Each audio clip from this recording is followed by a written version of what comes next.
Well, hey, everybody, it's Pumpkin, and guess what this is? It's the next to the last chapter of But I Know I Love You. Yep, we're gonna actually get this thing done before the end of the year. No 95% here. We just took that 8-month break in the middle there. Anyway, hope you enjoy it, and I'll see you at the end.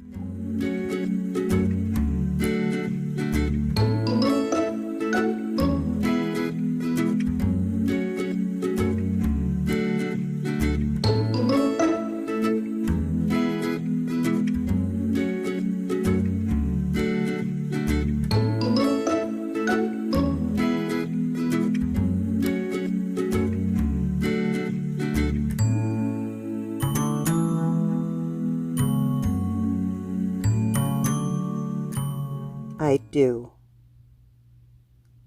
I decided to ask her to marry me again before we started talking about a wedding.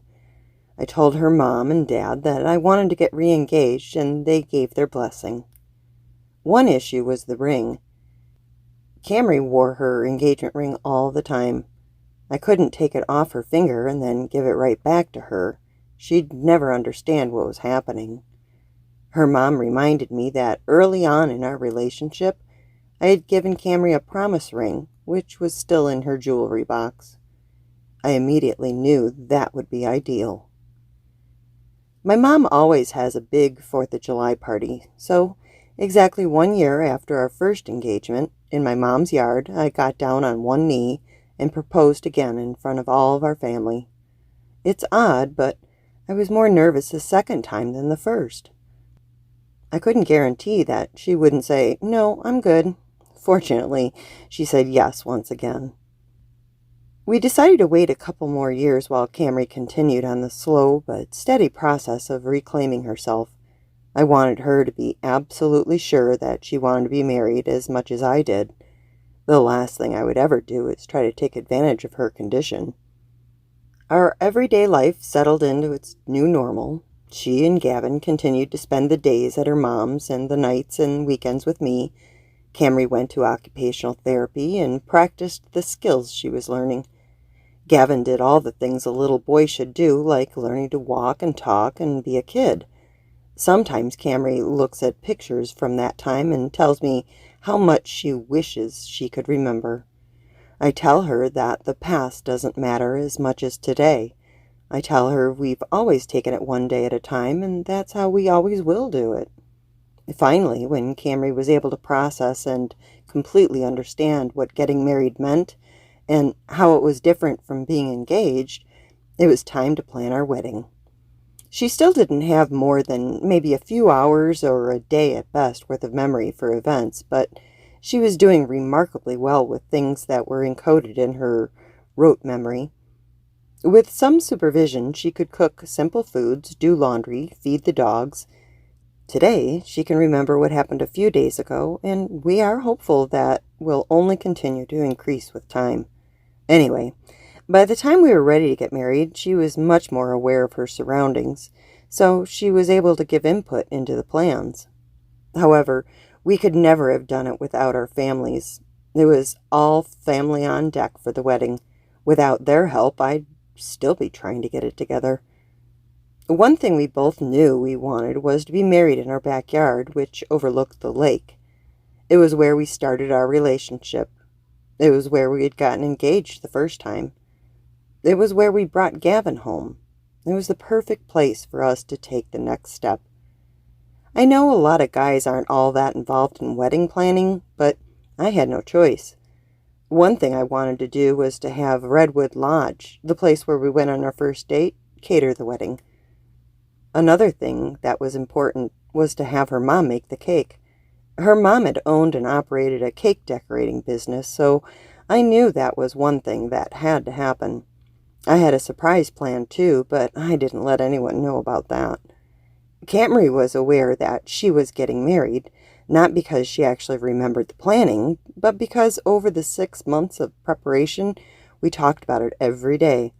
A typical conversation would go something like this. "We're getting married, right?" "Yep." "When are we getting married?" "September 12th. Oh, okay. Who's coming to our wedding? All of our family and friends. Where's the wedding going to be? Don't tell me. It's going to be here in our yard, right? Right, here in our yard. We knew we wanted to get married at an altar, so a couple of days before the wedding, my brother and I built one with rustic round logs and a sheer white fabric drap over the top. We got all the family involved the day before, putting lights in the trees and decorating the yard. The catering company set up a tent for a reception with heaters, just in case, and a dance area. Camre and her mom had picked out a dress that Camre absolutely loved. We had decided on a white and gold theme for the wedding, so I chose tan slacks with a white shirt and gold suspenders. Gavin had a matching outfit, so he was dressed like me, even though he still looked more like his mom. Camre had gone to her parents' home the night before, so Gavin and I had one last night alone. The morning of the wedding, I cooked him breakfast and talked about what was going to happen. Mommy and Daddy are going to get married, I explained. Right now, Mommy has a different last name, but after today, all of us are going to be Curtos. We'll have the same name. Yeah, he said between bites. And lots of people are going to come, right? Right. And right after Mommy and Daddy get married, we're all going to pour sand together to show how we are a family. Can we do it right now? I laughed. No, buddy, we have to wait. We'll tell you when it's time to mix the sand. Around noon, my mom took Gavin so I could have a few hours to myself. I checked on the wedding prep, then walked down to the shore of the lake we lived on.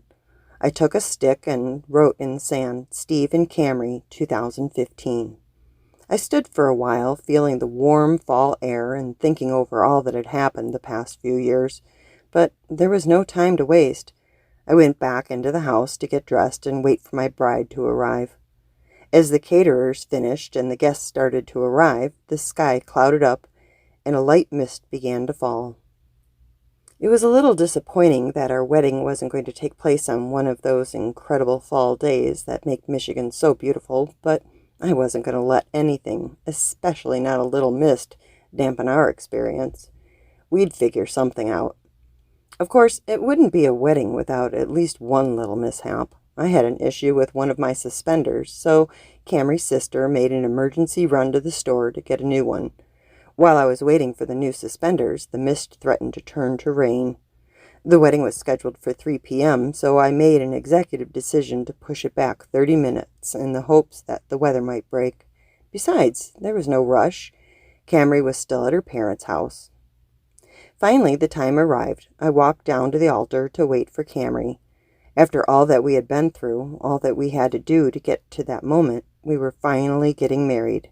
I kicked myself again that we hadn't done this a lot sooner, but when they opened the door and Camry stepped out on our deck, something magical happened.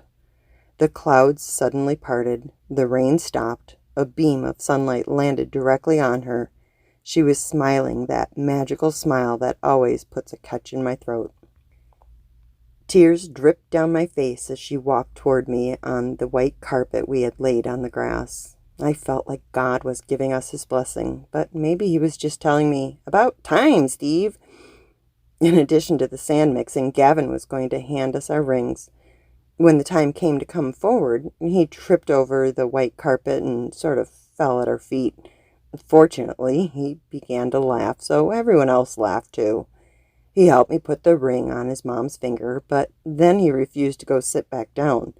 He put his arms around both of our legs and just stood there with us. Eventually, his granddad came to get him, but he stayed as close as he could. I think he knew how important this day was for all of us. When we said our own vows, I wanted to speak from the heart instead of reciting some formula. I told Camry how much I loved her and that I would be with her for life. She was still feeling a little uncomfortable speaking in public, so she said something simple like, "I love you." We held hands as we pledged to be together for the rest of our lives. Then it was the time Gavin had been waiting for, mixing sand. Over the Rainbow was playing as Camry, Gavin, and I poured layers of white and tan sand into one jar to represent our finally being united as a permanent family. While it was a special moment of the day, Camre doesn't remember it. She doesn't remember anything about our wedding. I think that is one of the most difficult things for her, not to be able to remember her wedding day. She watches the video, but she says it's like watching a movie. The one positive is that while she might not be able to remember the events, she does remember how happy she was and how much it meant to her. The memories aren't there, but the emotions are. Right after the minister introduced us as husband and wife, my final surprise was revealed. As we raised our hands in celebration, fireworks exploded from a boat on the lake. All during the wedding, the guests saw this boat floating back and forth quite near the shore. Some of them thought it was just a rude stalker trying to spy on our wedding, but it actually was my neighbor. I had arranged for him to set off fireworks at the conclusion of the ceremony. Since the first time Camre and I got engaged, it was under 4th of July fireworks, I thought it would be fitting to come full circle to have fireworks on our wedding day. Hey, I've admitted I have a romantic streak. The rest of the afternoon was spent taking mandatory wedding pictures and then celebrating into the night with family and friends. We ended the evening with a bonfire, which only seemed fitting. When everyone had left, including Gavin, who went to stay with his grandparents, Camre walked into the house. The next morning we were going to take a short honeymoon to Mackinac Island on Lake Huron, and she wanted to be rested. "I'll be right there," I said. "I just want to make sure the fire's out." I stirred the embers to ashes, then joined Camre, the love of my life, my wife.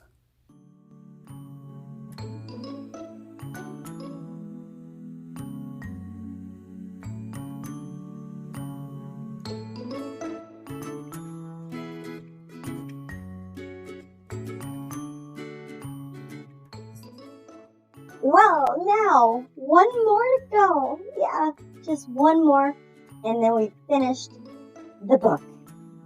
Not 95%, 100%. And I hope you've enjoyed it so far, and I hope you're looking forward to the conclusion of the happily ever after that we all can see coming. Anyway, hopefully some crafts coming up because we got a whole bunch of stuff to do, and she rearranged the craft room. Yeah, maybe we'll get a tour. Okay, love y'all. Bye.